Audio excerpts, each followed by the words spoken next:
नमस्कार दोस्तों। तो आज से हम क्या करते हैं, अब ये पूरा जो ज्योग्राफी का अपना आज हम ये करने की कोशिश करते हैं, जो हमारे 5-7 टॉपिक है ना, उनको शॉर्ट में करते हुए 15-20 मिनट में करने की कोशिश करते हैं हर एक एक टॉपिक को। और फिर इन सब के साथ में हम पूरा एक तरीके से मैराथन टाइप का 2 घंटे में खत्म कर लेंगे, जो भी हमारे मुख्य टॉपिक है जो एग्जाम में आता है। शुरू करते हैं कृषि से। कृषि का मतलब क्या होता है दोस्तों? कृषि का मतलब होता है फसलों को उगाना। फसलों को उगाना। अब यहीं से चालू होता है कि फसलों का वर्गीकरण कैसे किया जाता है। फसलों का वर्गीकरण दोस्तों दो आधार पे किया जाता है। एक वर्गीकरण किया जाता है जलवायु के आधार पर, जैसे रबी की फसल, खरीफ की फसल, जायद की फसल। और एक वर्गीकरण किया जाता है कि किसान जो उस फसल को उगा रहा है, उसके उत्पादन करने का या उगाने का उसका मकसद या उद्देश्य क्या है।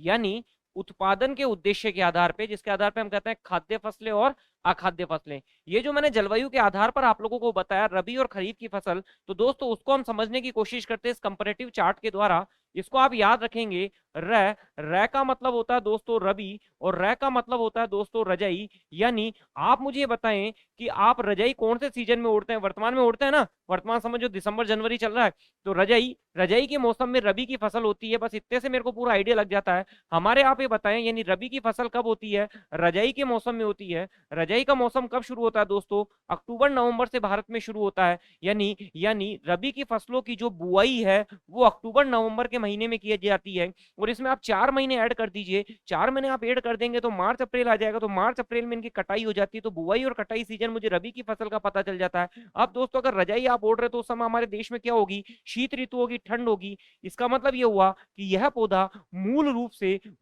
से यानी ओरिजिनली और प्राकृतिक रूप से पौधा पहली बार जहां पैदा हुआ होगा वो शीतोष्ण कटिबंध का स्थान रहा होगा। जैसे एग्जांपल हम लेते हैं गेहूं, तो गेहूं हमें पता है दोस्तों शीतोष्ण कटिबंधीय जलवायु की फसल मानी जाती है। यानी ये मूलतः पौधा शीतोष्ण कटिबंध का होगा। ये शीतोष्ण कटिबंध क्या है, इसको हम जरा इस मैप पर देखने की कोशिश करते हैं दोस्तों। हमें पता है ये विषुवत रेखा है। विषुवत रेखा के ये हमें पता है कर्क रेखा है। हमें पता है ये मकर रेखा है। हम जानते हैं दोस्तों वर्ष पर्यंत सूर्य इसके बीच में आभासी गति करता है। इसलिए हमें यहाँ पर वर्ष पर्यंत अत्यधिक तापमान मिलता है। जहाँ तापमान ज्यादा होता है उसे उष्ण कहते हैं, इसलिए उष्ण कटिबंध कहलाता है।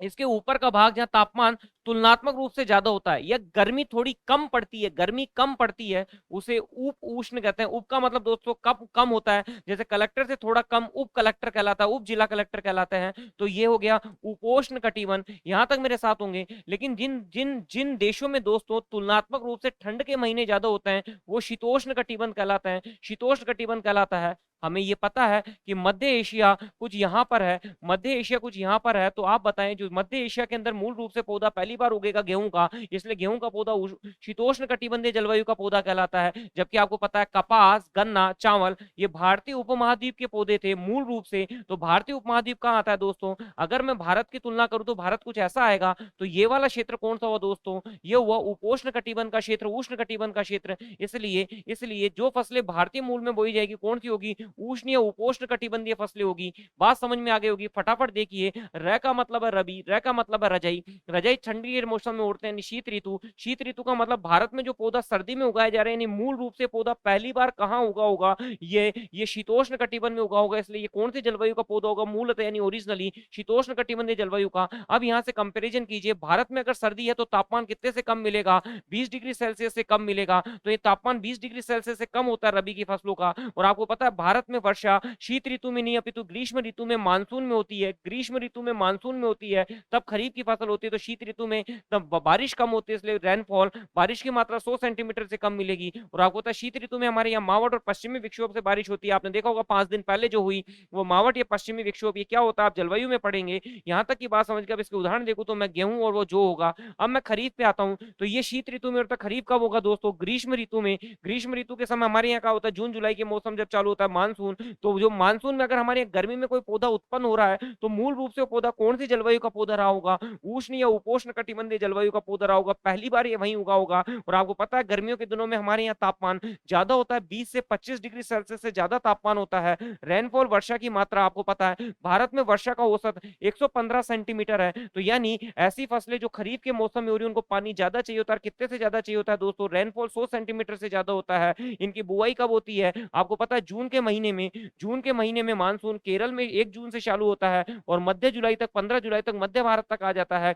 तो जून जुलाई में फसलें बोई जाती है। 4 महीने जोड़ दिए, जून जुलाई अगस्त सितंबर, यानी सितंबर अक्टूबर में फसलें काटी जाती है। हमारे सिलेबस में जो है दोस्तों चावल, कपास, गन्ना, चाय, कॉफी ये भारत की ज्योग्राफी में है और राजस्थान ज्योग्राफी में आपको बाजरा और मक्का पढ़ने, खरीफ की फसलें हैं। ओवरऑल बात करूं तो गेहूं और जो आपके सिलेबस में इंडियन ज्योग्राफी में गेहूं और राजस्थान ज्योग्राफी में जो भी है तो ये फसलें सिर्फ खरीफ की रबी की फसलें हैं, उसके अलावा सारी फसलें खरीफ की फसलें हैं। यहाँ तक आप बात समझ गए तो अब हम अगले मुद्दे पे जाते हैं। और मैंने जो थोड़ी देर पहले आपको कर्क रेखा का बताया था, हम जानते हैं कि कर्क रेखा कुछ यहाँ से गुजरती है और जो कर्क रेखा यहाँ से गुजर रही है तो हमें पता है ऊपर वाला भाग भारत का उपोष्ण कटिबंध में आता है और नीचे वाला भाग भारत का उष्ण कटिबंध में आता है। इतनी बात हमें समझ में आ जाती है तो हम अगले बिंदु पे चलते हैं और फिर सभी फसलों को इतने पॉइंट्स के आधार पर देखने की कोशिश करते हैं। सबसे पहले मैं ये देखूंगा दोस्तों ये कैसी फसल है, क्या यानी रबी की फसल है या खरीफ की फसल। और मैंने कह दिया सिर्फ अब इंडियन ज्योग्राफी पे कंसंट्रेट करता हूं कि गेहूं को छोड़कर बाकी सारी की सारी खरीफ की फसल है। अगर रबी की फसल, खरीफ की फसल, अगर रबी की फसल होगी दोस्तों कौन सी जलवायु का पौधा होगा? शीतोष्ण कटिबंधीय जलवायु का होगा। और खरीफ की है तो कौन सा होगा? उष्ण कटिबंधीय जलवायु का पौधा होगा। तीसरा बिंदु मैं देखूंगा कि वो खाद्यान्न फसल है यानी खाई जाती है या उससे रेशे निकाले जाते हैं, कपड़ा बनाया जाता है, या वो नकदी फसल है यानी उसको बेच करके तुरंत पैसा मिल जाता है, या बागानी फसल यानी बागान उसके लगाए जाते हैं। फिर मैं अगली बात देखूंगा कि तापमान कितना चाहिए, आर्द्रता कितनी चाहिए, मृदा कैसी मृदा में वो उत्पन्न होता है। फिर मैं देखूंगा जीएसए का क्षेत्रफल कितना है। जीएसए का मतलब होता है दोस्तों gross sown area. Gross sown area का मतलब होता है दोस्तों सकल बोया गया क्षेत्र। ग्रोस सोन एरिया का मतलब क्या होता है? सकल बोया गया क्षेत्र। यानी कहने का मतलब हमारे देश में रबी की फसल में, खरीफ की फसल में और जायद की फसल में जितनी जितनी जमीन पर खेती की जाती है उस पूरी टोटल जमीन को सकल सकल यानी कुल कुल बोया गया क्षेत्र कहते हैं। उसका कितना परसेंट है वो देखूंगा। अब पूरे विश्व में भी ये फसलें बोई जाती है तो अगर पूरा विश्व 100 किलो पैदा कर रहा है तो भारत में उसमें कितना पैदा होता है वो देखूंगा। फिर जब भारत अगर प्रोमिनेंटली पैदा कर रहा होगा तो मैं भारत का स्थान देखूंगा। तो अगला बिंदु दोस्तों मेरे पास आएगा कि इसमें भारत का स्थान कौन सा है, भारत का विश्व में स्थान देखूंगा कितना है। फिर अगर भारत ये ज्यादा पैदा कर रहा है तो भारत के ज्यादा उत्पादन वाले राज्य कौन से हैं, मैं ये चीज देखूंगा। और ये डेटा दोस्तों मेरे को मिलता है एग्रीकल्चर मिनिस्ट्री की साइट से, जो कि कृषि सांख्यिकी 2022 के डेटा से हमें मिलता है। अगर इतना है तो फिर मैं देखूंगा कि उत्पादन तो मैंने देख लिया, फिर मैं देखूंगा उत्पादकता ज्यादा कहाँ है। उत्पादकता का मतलब होता है दोस्तों 1 हेक्टेयर जमीन में, 1 हेक्टेयर जमीन में पहले बीघा में नापा जाता था, अब हेक्टेयर में नापा जाता है। 1 हेक्टेयर जमीन पर ज्यादा उत्पादन कौन करता है? जो 1 हेक्टेयर जमीन पर ज्यादा उत्पादन कर रहा है उस राज्य की उत्पादकता ज्यादा होगी, यानी उत्पादकता देखूंगा। फिर देखूंगा 2023-24 के जो अग्रिम अनुमान ministry of agriculture and farmer welfare ने देखे उसके आधार पर कितना कुल उत्पादन हुआ। फिर मैं इन सबकी किस्में देखूंगा। लास्ट में इसके विकास के लिए, अनुसंधान के लिए कार्यरत संस्थानों के नाम देखूंगा। इस आधार पे इन 14 सवालों के जवाब मैं हर फसल में ढूंढने की कोशिश करूंगा। तो मैं पहली फसल के अंदर जवाब ढूंढता हूं। सबसे पहले मैं बात कर लेता हूं दोस्तों चावल की। चावल का मेरे को पता है कि चावल भारतीय उपमहाद्वीप का मूल रूप से पौधा था। अगर भारतीय उपमहाद्वीप का पौधा है तो आपको पता है भारत उष्ण कटिबंध में आता है। चूंकि चावल को पानी ज्यादा चाहिए होता है इसलिए आर्द्र जलवायु का होता है, इसलिए इसे उष्ण आर्द्र जलवायु का पौधा कहते हैं। दूसरे तरीके से देखूं तो हमें पता है गेहूं को छोड़कर ये सारी फसलें जो भी हमारे अभी इंडियन ज्योग्राफी के आरएस प्री के सिलेबस में है वो सारी फसलें गेहूं को छोड़कर खरीफ की फसलें हैं। अगर खरीफ की फसल है तो आपको पता है गर्मी के मौसम में होता है भारत में, इसलिए कैसी जलवायु का पौधा होगा? उष्ण जलवायु का होगा। चूंकि चावल को पानी भी ज्यादा चाहिए होता है इसलिए ये उष्ण आर्द्र जलवायु का पौधा कहलाता है। अब दोस्तों मैं आपको बताता हूं अगर ये पूरा का पूरा ग्लोब है, ये विषुवत रेखा है, तो आपको पता है भारत कुछ यहाँ आता है तो उष्ण कटिबंधीय चावल को इंडिका कहते हैं। जबकि आपको पता है जापान कुछ यहाँ आता है यानी जापान शीतोष्ण कटिबंध में आता है। शीतोष्ण कटिबंध में आता है तो जैपोनिका, तो जापान से याद रखेंगे कि उष्ण कटिबंधीय इंडिका कहलाता है, शीतोष्ण कटिबंधीय जैपोनिका कहलाता है। अब मैं देखूं कि चावल कैसी फसल है दोस्तों। आपको पता है भारत में खाया जाता है, बंगाल में और दक्षिण भारत में बहुत अधिक चावल खाया जाता है, तो ये भारत की प्रमुख खाद्यान्न फसल है, इसलिए खाद्यान्नों में पहले नंबर पर है। अब सोचिए जो फसल अगर सबसे ज्यादा खाई जाती होगी तो इसका मतलब वो खाद्यान्न के अंदर दोस्तों सिर्फ खाद्यान्न की बात कर रहा हूं, पूरी कृषि फसलों की बात नहीं कर रहा हूं। खाद्यान्न के अंदर दोस्तों की अन्न और दालें ये आती हैं। तो अगर खाद्यान्न पूरे भारत में 100 किलो पैदा हो रहा है तो दोस्तों 40 किलो चावल पैदा होता है। अब मैं तापमान की बात करूंगा तो आपको पता है मैंने कहा था कि अगर खरीफ की फसल कोई है तो उसमें तापमान 20 डिग्री से ज्यादा होगा।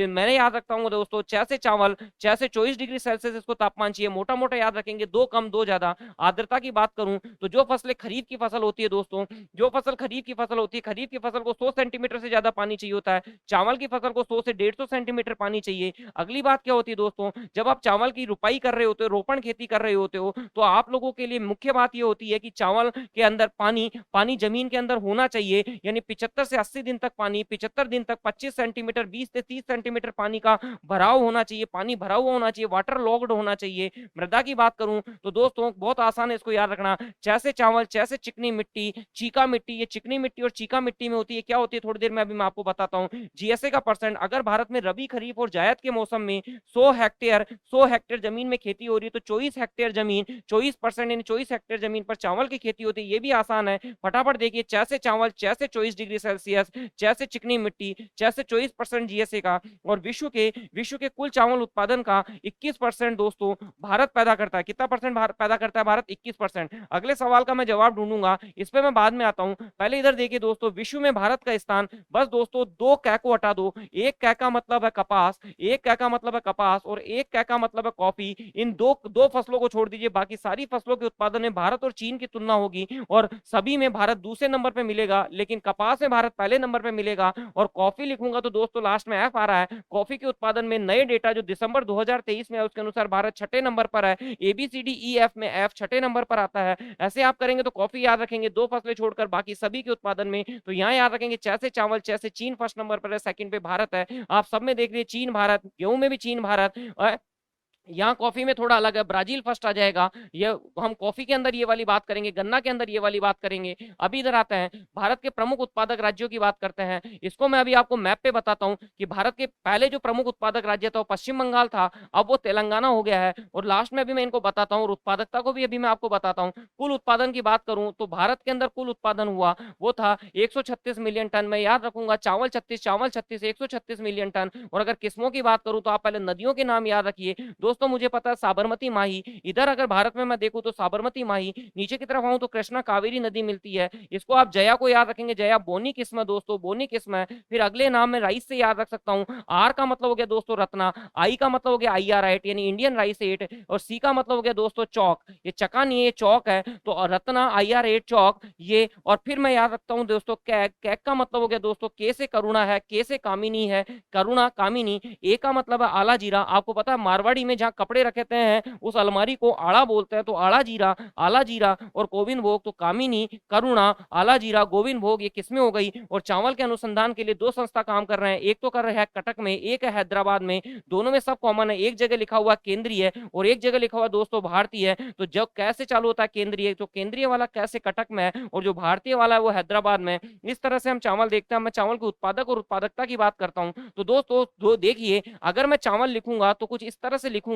मैं याद रखूंगा चावल बंगाल, चावल बंगाल, क्योंकि बंगाल पहले नंबर पे था तो बंगाल आ गया। तो दोस्तों पश्चिम बंगाल पहले नंबर पर है। इससे जुड़ा हुआ राज्य आप बिहार छोड़ दीजिए, फिर दूसरे नंबर पे आ जाएगा यूपी, तो ये दूसरे नंबर पर आ गया क्योंकि आपको इधर से इस तरफ बढ़ना है। चावल बंगाल पहले नंबर पर है, फिर एक राज्य बिहार छोड़ करके यूपी दूसरे नंबर पर है, फिर एक राज्य हरियाणा छोड़ करके पंजाब तीसरे नंबर पर। तो याद रखूंगा पहले पे बंगाल है, फिर यूपी है और फिर पंजाब है, ऐसे हम इसको याद रखेंगे। लेकिन दोस्तों 2023-24 के डेटा में तेलंगाना पहले नंबर पर हो गया, तो मैं इसको याद रखूंगा सीटी, क्योंकि चावल बनाने के लिए कुकर में सीटी लगाई जाती है, सी यानी चावल, और तेलंगाना पहले नंबर पर हो गया। उम्मीद करता हूं यहां तक समझ गए। और लास्ट वाला 3 मैं पकड़ के रखूंगा पंजाब। तो दोस्तों पंजाब की उत्पादकता सबसे ज्यादा है। उत्पादकता का मतलब 1 हेक्टेयर जमीन में पंजाब बंगाल और उत्तर प्रदेश की तुलना में ज्यादा उत्पन्न करता है। तो यहां तक की सारी बात आप समझ गए होंगे। और अगर यहां तक समझ गए तो अगले पे मैं आऊंगा, और अगला जो है दोस्तों वो है गेहूं। गेहूं मुझे पता है दोस्तों रबी की फसल है। अगर रबी की फसल है तो शीतोष्ण कटिबंधीय जलवायु का मूल रूप से पौधा होगा, क्योंकि रबी की फसल मैंने बताया था रै से रबी,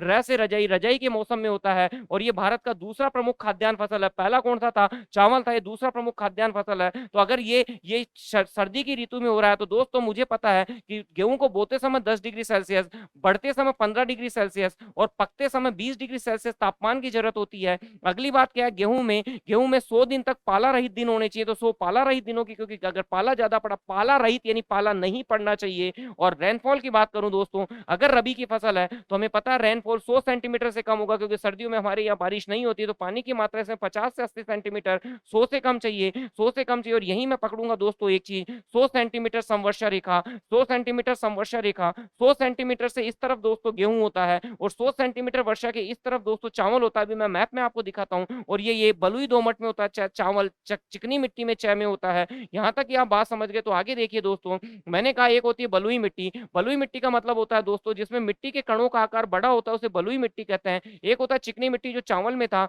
उसमें मृदा के कणों का आकार छोटा होता है जिसके कारण वो पानी को अवशोषित करके रख पाती है मिट्टी। और द का मतलब होता है दो से दोमट, द से दोनों प्रकार कण, यानी जिसमें बड़े और छोटे कण दोनों होते हैं उसे दोमट मिट्टी कहते हैं। यहाँ तक समझ गए होंगे। और आपको पता है जलोढ़ मिट्टी कृषि की दृष्टि से उपजाऊ मानी जाती है। जलोढ़ मिट्टी उसे कहते हैं जो जल ओढ़ कर लाता है, और वो भारत के उत्तर के विशाल मैदान में मिलती है। यहाँ तक की बात समझ गए होंगे। अब मैं बात करता हूँ दोस्तों 100 सेंटीमीटर संवर्षा रेखा। ये लाइन आप लोगों को नजर आ रही होगी। 100 सेंटीमीटर संवर्षा रेखा की इस तरफ हमें पता है गेहूं ज्यादा होता है और तुलनात्मक रूप से इधर चावल ज्यादा होता है। अब मैं बात जीएसए की करूं तो चावल कितना था, 6 से चावल 6 से 24 था, इसका 10 कम कर दीजिए दोस्तों तो 14% जीएसए का क्षेत्रफल, यानी रबी खरीफ और जायद में टोटल फसलें जो होती है उसके 14% पे चावल होता है। फिर इसकी बात कर ली दोस्तों, भारत विश्व का कितना परसेंट चावल पैदा कर रहा था, 21%। इस 21 के दोस्तों पीछे के एक को आगे लिखिए और आगे के दो को पीछे लिखिए, तो भारत कितना गेहूं पैदा करता है विश्व का, 12% गेहूं पैदा करता है। अब मैं आगे बढ़ूंगा तो ये चीजें मैं देख चुका हूं। मैंने देखा गेहूं के अंदर, तो ये मैं ऑलरेडी बात कर चुका है, मध्य एशिया का पौधा था। जो उत्पादन के अंदर क्रम चावल में है वही क्रम मुझे गेहूं के अंदर मिलता है, यानी चीन फर्स्ट मिलता है, भारत सेकंड मिलता है। अब मैं गेहूं के प्रमुख उत्पादक और उत्पादकता की बात करता हूं तो दोस्तों मैं यहां से याद रखूंगा गेहूं, मैंने क्या बोला गेहूं, अगर मैं यहां से इसी को पकड़ूं ऊ यानी उत्तर प्रदेश पहले नंबर पर है।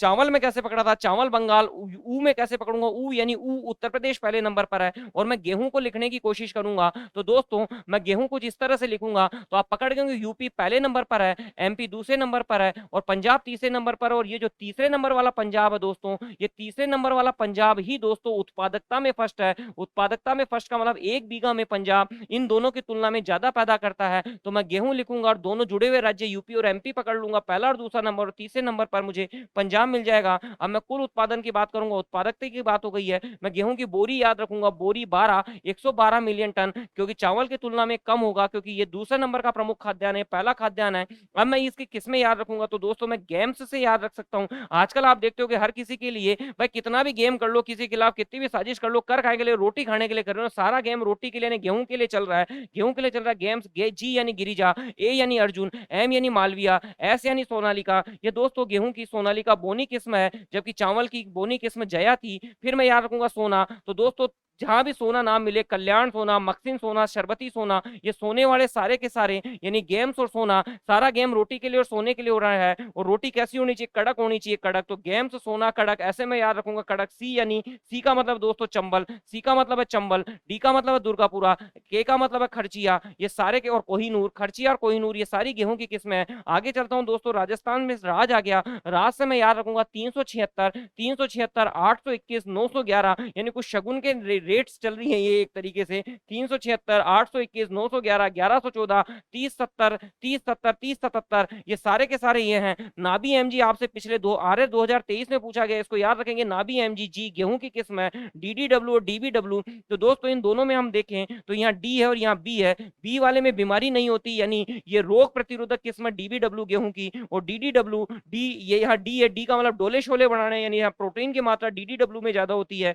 और गेहूं और जौ के लिए जो अनुसंधान केंद्र दोस्तों वो करनाल में है। यहाँ तक की बातें हो जाती है। तो मैं तीसरे किस्म पे चलता हूँ और वो है हमारा, तीसरी फसल पे चलता हूँ, वो है हमारा कपास। कपास दोस्तों भारतीय मूल का पौधा है। मैंने कहा था गेहूं को छोड़ के बाकी सारे खरीफ हैं। खरीफ है तो उष्ण कटिबंधीय, भारत में है तो उष्ण उपोष्ण कटिबंधीय जलवायु का पौधा होगा। अर्धशुष्क इसलिए दोस्तों कि खरीफ की फसल होने के बावजूद इसको पानी की मात्रा 100 सेंटीमीटर से कम चाहिए होती है। हम देखते हैं कि यहाँ पानी की मात्रा कितनी है, 50 से 100 सेंटीमीटर, यानी 100 से कम, जबकि खरीफ की फसलों को 100 से ज्यादा पानी चाहिए होता है। यानी अपवाद हुआ। और ये दो अपवाद आप और याद रखें, बाजरा और मक्का, बाजरा मक्का और कपास, ये तीनों खरीफ की फसलें, फिर भी इनको पानी 100 सेंटीमीटर से कम चाहिए होता है। अगर खरीफ की फसल हो तो आपको पता है तापमान 25 से 30 डिग्री सेल्सियस मिलेगा। कपास दोस्तों क्या खाई जाती है क्या कपास? नहीं, ये रेशेदार फसल है। क्यों है दोस्तों रेशेदार फसल? आप देख सकते हैं कि ये कपास के आपको बॉल्स नजर आ रही होगी, इन बॉल्स से रेशे निकाले जाते हैं, उन रेशों से धागे बनाए जाते हैं, धागे से कपड़ा बनता है। कपास सूती वस्त्र उद्योग है तो कच्चा माल है। ये बताओ ये बॉल्स कैसे कलर के? सफेद कलर के, इसलिए इसको सफेद सोना कहते हैं। यहाँ तक की बात समझ गए होंगे दोस्तों। ये दिख रही होगी आपको मिट्टी, ये काली मिट्टी, यानी मैं याद रखूंगा कैसे कपास, कैसे काली मिट्टी। ये काली मिट्टी के क्षेत्र में होता है। काली मिट्टी बेसाल्ट लावे के अपरदन से दोस्तों बनती है। ये बेसाल्ट लावा क्रिटेशियस में जमा हुआ था। ये क्रिटेशियस के समय गोंडवाना लैंड से अलग हुआ था, प्रायद्वीप भारत, उस समय ये सारा काम हुआ था। यहाँ तक की बात समझ गए होंगे। और अगर ये समझ गए तो ये कैसे काली, कैसे कपास, कैसे बनी वो समझ में आ गया होगा। जीएसए का परसेंटेज देखूं तो दोस्तों बहुत आसान है। चावल 24 था, उससे 10 कम करो 14 ये था, अब उसका आधा करो तो 7% कपास है। अगर विश्व के उत्पादन की बात करूं, चावल 21% था, उसका उल्टा किया तो 12% गेहूं था। और इसकी बात करूं तो 20 से 25% कपास भारत पैदा करता है। और अगर इतनी कपास भारत पैदा कर रहा है तो भारत विश्व में पहले नंबर पे होना ही है। कपास के उत्पादन में भारत पहले नंबर पर है, दूसरे नंबर पर चीन है। जबकि चावल और गेहूं में ये क्रम उल्टा था कि भारत दूसरे नंबर पर था और वो चीन पहले नंबर पर था। अब मैं अगर कपास के उत्पादन और उत्पादकता वाले जिले याद करने की कोशिश करूं तो दोस्तों ये भी बहुत आसान है। इसको मैं कुछ इस तरह से याद रख सकता हूं। कपास आप लोगों को पता है, बारडोली सत्याग्रह आप लोगों ने पढ़ा होगा, जो 1922 में शुरू हुआ और मुख्य रूप से 1928 में से सरदार वल्लभ भाई पटेल आकर के जुड़ गए थे। बस मैं इसी से याद रख सकता हूं। दूसरा तरीका भी, बारडोली सत्याग्रह कपास से जुड़ा हुआ था। दूसरा तरीका है कि आपको पता है प्रायद्वीपीय भारत के अंदर ही काली मिट्टी मिलती है। और प्रायद्वीपीय भारत में मैं नीचे से चालू करूंगा तो मैं इसको याद रख सकता हूं। कपास से क्या बनता था दोस्तों? कपड़ा। और आपको पता है जो कपड़ा कंधे पे लटका के रखा जाता है उसे राजस्थान में गमछा कहते हैं। क्या कहते हैं उसको? राजस्थान में गमछा कहते हैं। मैं उसको गमटा से याद रखूंगा, GMTA। अगर मैं गमटा से याद रखूंगा और ये सारे जुड़े हुए राज्य इस तरह से आऊंगा तो जी यानी गुजरात पहले नंबर पर है, महाराष्ट्र दूसरे नंबर पर है, तेलंगाना तीसरे नंबर पर है और आंध्र प्रदेश, कर्नाटक और तमिलनाडु, इन क्षेत्रों में कपास पैदा होता है। मैंने क्या कहा? कपास से कपड़ा बनता है। कपड़े को राजस्थान में गमछा कहते हैं। इस गमछा को मैं गमटा से याद रख लूंगा। गमटा कहाँ, गमछा कहाँ कहते हैं इसको? राजस्थान। और इसी राजस्थान से मैं पकड़ लूंगा कि राजस्थान दोस्तों उत्पादकता में पहले नंबर पर है। यानी 1 बीघा में राजस्थान गुजरात और महाराष्ट्र की तुलना में ज्यादा कपास पैदा करता है। इस तरह से मेरे को कपास का ये उत्पादन और उत्पादकता याद रहेगा। 2023-24 में कपास कितना पैदा किया गया इसको भी मैं याद रख सकता हूँ। 32.2 मिलियन बेल्स कपास वो किया गया। यह आपको पकड़ में आ गया होगा। अब मैं इसकी किस्मों की बात करूंगा तो मैं याद रखता था कपास विकास, कपास विकास। विकास का मतलब हुआ दोस्तों कि विकास एक इसकी किस्म है और वी और कै को जोड़ोगे तो विकास इसकी किस्म मिल गए। वी और कै को जोड़ो तो विक्रम हो गया, वी से विजय हो गया और कैसे दोस्तों कल्याण हो गया। वापस देखिए, विकास इसकी एक किस्म है, फिर वी से विजय हुआ, वी और कैसे विक्रम हुआ, फिर कैसे कल्याण हुआ, ये इसकी किस्म है। और अगर गुजरात में हो रहा है तो नर्मदा और गिरनार आएगा। गिरनार पर्वत गुजरात में हमें पता है तो नर्मदा और गिरनार भी इसकी किस्म है। 2 किस्में हमें अमेरिकन कपास और भारतीय कपास भी पता होती है। भारतीय कपास के रेशे छोटे होते हैं, अमेरिकन कपास के रेशे बड़े होते हैं, जो हनुमानगढ़ गंगानगर के अंदर की जाती है। ये राजस्थान की ज्योग्राफी में आप पढ़ेंगे। और मैं इसको याद रखूंगा, कपास का विकास कहाँ करना है दोस्तों? भारत में करना है। बस मैं BHA याद रखूंगा। बी का मतलब दोस्तों बारबंडेंस है। भारत में BHA का मतलब, बी का मतलब बारबंडेंस है, एच का मतलब हिरसुटम है और ए का मतलब आर्बोरियम है। आर्बोरियम और हर्बेशियम ऐसे याद रखूंगा तो आप बोलिए आर्बोरियम हर्बेशियम, आर्बोरियम हर्बेशियम, शी एशिया, एशिया हर्बेशियम में एशिया जैसी फील आ रही है, यानी एशियाई कपास है। हिरसुटम टम टम अमेरिका जैसी फील आ रही है, अमेरिकन कपास है। बारबंडेंस मिस्र कपास है। बारबंडेंस पीछे देखो मिस्र जैसे फील आ रही है और इसका संस्थान नागपुर के अंदर है। यहां तक की बात समझ गए होंगे। और अगर यहां तक की बात समझ गए दोस्तों तो फिर हम अगले पॉइंट पे चलते हैं। और अगला पॉइंट जो हमारा है वो है दोस्तों गन्ना। गन्ना हमें पता है दोस्तों मूल रूप से भारतीय मूल का पौधा है। गन्ना भारतीय मूल का पौधा है तो आप समझ गए होंगे। अगर गन्ना भारतीय मूल का पौधा है तो आप बताइए मुख्य रूप से कहाँ होगा गन्ना? मुख्य रूप से कैसी जलवायु का पौधा होगा? मैंने कहा गेहूं को छोड़ के सारी कैसे हैं? खरीफ। खरीफ है तो कैसा होगा? उष्ण आर्द्र या उपाद्र। उष्ण क्योंकि गर्म, आर्द्र क्योंकि पानी चाहिए। ये नगदी फसल है क्योंकि इसको बेचते तुरंत पैसा मिलता है। चीनी उद्योग के लिए कच्चे माल का काम करता है क्योंकि आपने देखा होगा गन्ने की जूस पे जब गन्ने को क्रश किया जाता है तो उससे वो जूस निकाला जाता है जिससे चीनी और गुड़ मिलता है। ये वर्ष भर की फसल है, 10 से 11 महीने इसको तैयार होने में लगते हैं। अब आगे देखिए, अगर खरीफ की फसल है तो 20 डिग्री से ज्यादा तापमान चाहिए होगा, यानी 20 से 30 डिग्री सेल्सियस में पनपता है। इसको वर्षा की मात्रा उतनी पानी उतना ही चाहिए जितना चावल में चाहिए था। चावल में कितना था? 100 से 150। तो आप याद रखेंगे 100 से 150 सेंटीमीटर। लेकिन इसकी एक मुख्य बात यह है, ये सबसे ज्यादा पानी का उपयोग करता है लेकिन पानी की दक्षता इसमें सबसे कम होती है, यानी पानी इसके अंदर सबसे ज्यादा यूज होता है। इसलिए इसको लीस्ट वाटर एफिशिएंट कहते हैं। क्या कहते हैं? Least water efficient. ये सवाल भी कई बार पूछा गया, लीस्ट वाटर एफिशिएंट क्रॉप कौन सी है? वो दोस्तों गन्ना है, क्योंकि ये पानी का उपयोग होता है और इसको बार बार पानी देना पड़ता है, इसलिए लीस्ट वाटर एफिशिएंट है। गन्ना कौन सी मिट्टी में होता है? हमने इधर क्या पढ़ा था दोस्तों? बलुई दोमट मिट्टी। इधर क्या पढ़ा था? काली मिट्टी। यानी गेहूं और कपास की मिट्टी जोड़ दोगे तो गन्ने की मिट्टी आ जाएगी, और अगर पानी चावल का ले लोगे तो गन्ने का पानी आ जाएगा। इसकी बात करूं तो दोस्तों देखो, ये 24 था, 10 कम किया 14 था, आधा किया तो 7 था, फिर आधा कर दो 3.5 और 3 लगभग मिल जाएगा। 3% जीएसए का है। जीएसए क्या होता है बता चुका। और भारत विश्व का 20%, भारत 20% गन्ना उत्पादन करता है। यहां तक की बात समझ गए होंगे। और गन्ने के अंदर हमें पता है ब्राजील पहले नंबर पर है और भारत दूसरे नंबर पर है। ब्राजील पहले नंबर पर है और भारत दूसरे नंबर पर है। अब गन्ने के अंदर अगर मैं राज्य याद रखूं तो दोस्तों मैं उमकट से याद रखता था। उमकट का मतलब उत्तर प्रदेश पहले नंबर पर है, महाराष्ट्र दूसरे नंबर पर है, कर्नाटक तीसरे नंबर पर है, का मतलब टी, यानी तमिलनाडु की उत्पादकता सबसे ज्यादा है। गन्ने का उत्पादन कितना हुआ दोस्तों, 453 मिलियन टन गन्ने का उत्पादन हुआ है। दक्षिण भारत के गन्ने में मुख्य रूप से क्या होता है दोस्तों, ये जो दक्षिण भारत है इसके गन्ने में उत्पादकता और सुक्रोज की मात्रा ज्यादा होती है। क्यों? क्योंकि इस क्षेत्र में वर्ष पर्यंत एक जैसा तापमान मिलता है, वर्ष पर्यंत एक समान तापमान और समुद्री जलवायु, ये दो कारक ऐसे हैं जो गन्ने के अंदर सुक्रोज की मात्रा बढ़ाते हैं। अगली बात क्या है दोस्तों, दक्षिण भारत के अंदर जो गन्ने की मिलें हैं वो सहकारिता के क्षेत्र में काम करती है। सहकारिता मतलब सब एक के लिए और एक सबके लिए, यानी सब सामूहिक रूप से काम करते हैं और जलवायु अच्छी है। इस कारण आजादी के बाद में दक्षिण भारत के अंदर गन्ने के क्षेत्र में बढ़ोतरी हुई। और गन्ने के भी दो सेंटर है दोस्तों, एक लखनऊ में और एक कोयम्बटूर में। तो लखनऊ में रिसर्च सेंटर है, कोयम्बटूर में ब्रीडिंग सेंटर है। मैं याद रखता था जिसमें ब आ रहा है वो ब्रीडिंग है और जिसमें ब आ रहा है वो कोयम्बटूर है। यहां तक आप बात करेंगे तो आपका गन्ना भी खत्म हो जाएगा। और गन्ने के अंदर मैं याद रखूंगा दोस्तों, तो मैंने कहा था इसमें आप याद रखेंगे गन्ना ऊ, मैं याद रखें गन्ना और गेहूं दोनों ऊ वाले से चालू हो रहे, उत्तर प्रदेश से ऊ मैं, यानी मध्य प्रदेश को आप छोड़ देंगे, ऊ मैं का और फिर ट, यानी सिर्फ एक छोड़ना है, मध्य प्रदेश छोड़ना है। और उमकट में मैं घूम जाऊंगा तो एक गन्ने के मेरे को मिल जाएंगे दोस्तों। अगर यहाँ तक हो गया तो अगले बिंदु पे मैं चलता हूँ। अब मुझे कुछ जीआई टैग की चावल की कुछ किस्मों को दोस्तों जीआई टैग मिला हुआ है, वो है दोस्तों काला नमक, मार्च और चक हाओ। आप क्या याद रखेंगे, काला कब होता है दोस्तों, कभी आप जब तराई करते हैं, जब पानी वाटर लोग हो जाता है वो काला काला हो जाता है, तराई क्षेत्र में काला नमक चावल होता है। मार्च, इसको पीछे पढ़ो, चंपारण, फिर आ रही चंपारण, तो चंपारण क्षेत्र में मार्चा चावल होता है। और आगे बढ़ जाओगे यूपी बिहार के आगे, इधर चले जाओ, मणिपुर में चखाओ चावल होता है। ये चावल की किस्मों को जीआई टैग है। चावल के अंदर आप लोगों ने पढ़ा होगा दोस्तों, एक कहते हैं धान का कटोरा और एक कहते हैं चावल का कटोरा, दोनों नाम पढ़े होंगे। धान का कटोरा तो मैं ध लिखूंगा दोस्तों, ऐसे लिखूंगा, और छत्तीसगढ़ भी लिखूंगा दोस्तों, कुछ ऐसे फील आएगी। तो धान का कटोरा दोस्तों छत्तीसगढ़ को कहते हैं और चावल का कटोरा दोस्तों गोदावरी कृष्णा बेसिन को कहते हैं। गोदावरी कृष्णा बेसिन को चावल का कटोरा और छत्तीसगढ़ को धान का कटोरा कहते हैं। अब गेहूं की जीआई टैग किसमें करेंगे दोस्तों, कठिया यानी घटिया है, तो मैं याद रखूंगा बुंदेला घटिया है, बुंदेला घटिया है यानी छोटा है, तो घटिया याद हो गया। शरबती, शरबत कैसा होना चाहिए, मीठा होना चाहिए, तो मैं इसको याद रखूंगा, सबसे मीठा गेहूं है सर, शरबती चावल, शरबती गेहूं सीहोर में सर सीहोर, ये याद हो गया। और भला हमारा गुजरात कर रहा है तो भलिया गुजरात में हो जाएगा क्योंकि मोदी जी हमारे गुजरात के हैं, ऐसे आप याद रख सकते हैं। अब मैं चाय और कॉफी की तुलना करूंगा दोस्तों, वही 13 सवालों के जवाब मैं ढूंढने की 14 सवालों के जवाब ढूंढूंगा। मुझे पता है चाय और कॉफी दोनों ही खरीफ की फसलें हैं, मैं इन दोनों की तुलना करते हुए वो करता हूं, अगर खरीफ की फसल है तो उष्ण जलवायु का पौधा होगा, चूंकि इन दोनों को ही पानी ज्यादा चाहिए होती है इसलिए आर्द्र जलवायु का पौधा है।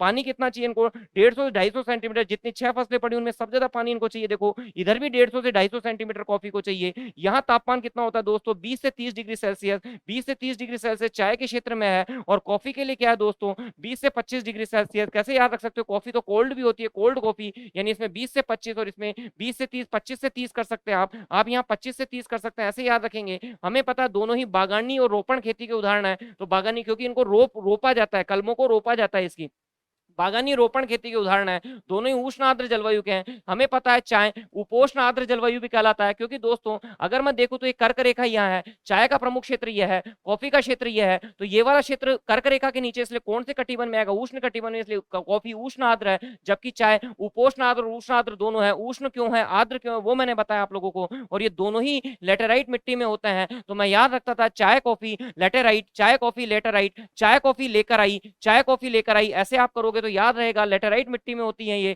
यहां तक की बात समझ गए। तो विश्व के कुल उत्पादन की बात करूं तो चाय, भारत अगर पूरे विश्व में 100 किलो चाय पैदा होती है तो भारत 30 किलो पैदा करता है, जबकि इसके आगे का जीरो हटा दूं तो कॉफी कम पैदा करता है, 3% भारत कॉफी पैदा करता है। अगले मुद्दे पे बात करूंगा तो आपको पता है चाय के उत्पादन में भारत दूसरे नंबर पर और चीन पहले नंबर पर है। कैसे याद रखेंगे, जैसे चाय जैसे चीन। और कॉफी के उत्पादन में कॉफी के लास्ट में एफ आ रहा है तो छठा है। दिसंबर 2023 में एक रिपोर्ट आई, उसके हिसाब से भारत अब छठे नंबर पर हो गया है। कई जगह आपको 8वां भी लिखा हुआ मिलता है, तो आप तुलनात्मक रूप से देख लेंगे कि पूछा क्या है, तो भारत छठे नंबर पर है। ब्राजील कॉफी में पहले नंबर पर है, ब्राजील कॉफी में पहले नंबर पर है, यहां तक कर लेंगे। अब मैं यहाँ के प्रमुख उत्पादक और उत्पादकता पे अभी मैं आपको बताता हूं। फिर अगर मैं चाय की किस्मों की बात रखूं तो आप इसको याद रख सकते हैं, चाय के बागान, क्या याद रख सकते हैं, चाय के बागान, बी यानी बोहिया, ए यानी असामी का, बोहिया और असामी का दोनों ही दोस्तों असम में होते हैं। जी बागान, जी यानी गोल्डन नीडल, गोल्डन नीडल दोस्तों अरुणाचल प्रदेश की किस्म है। और मकई गिरी दोस्तों पश्चिम बंगाल की है। तो बागान चाय के बागान में बी भोइया असमी का,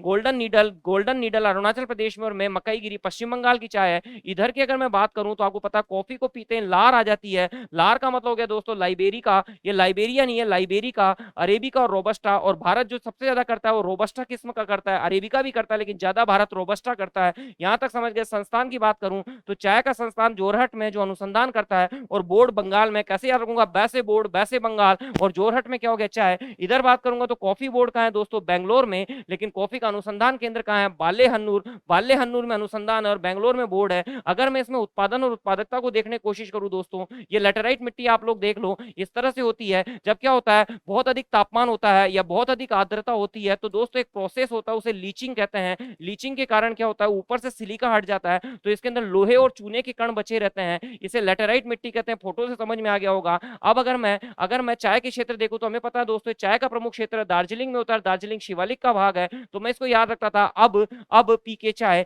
के चाय मतलब असम में, असम पहले नंबर पर है दोस्तों, पश्चिम बंगाल दूसरे नंबर पर है और केरल तीसरे नंबर पर है। बी का मतलब ब्रह्मपुत्र घाटी में सबसे पहले चाय की खेती शुरू हुई थी, ब्रह्मपुत्र घाटी में सर्वप्रथम हुई थी। और कॉफी को मैं याद रखता हूँ दोस्तों, नीचे की तरफ है, तो आप कॉफी लिखोगे तो कुछ ऐसे बनाओगे। तो पहले नंबर पे कर्नाटक है, दूसरे नंबर पे केरल है, और इधर जाओगे क्या लिखोगे तो यूं जाओगे ना, पहले पे कर्नाटक, दूसरे पे केरल और तीसरे पे तमिलनाडु। ये कॉफी का है। और दोस्तों जिसके उत्पादन में पहले नंबर पर है, असम में चाय की वही उत्पादकता में ज्यादा नहीं, असम चाय के उत्पादन उत्पादकता में फर्स्ट है।